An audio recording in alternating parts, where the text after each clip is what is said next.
అసలు నాకు యజ్ఞాలంటే ఇలా ఉంటాయని కానీ ఇంతమంది సామూహికంగా ధ్యానం చేస్తారని కానీ తెలియదు.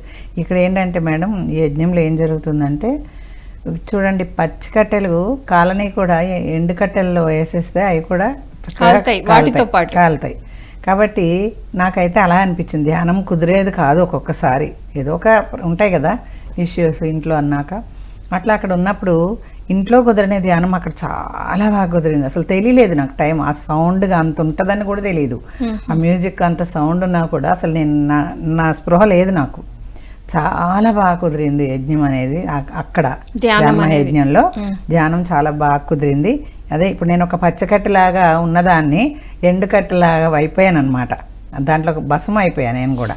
అంటే ధ్యానాగ్ని కర్మ దగ్ధానాం అన్నట్టుగా జరిగిందనమాట.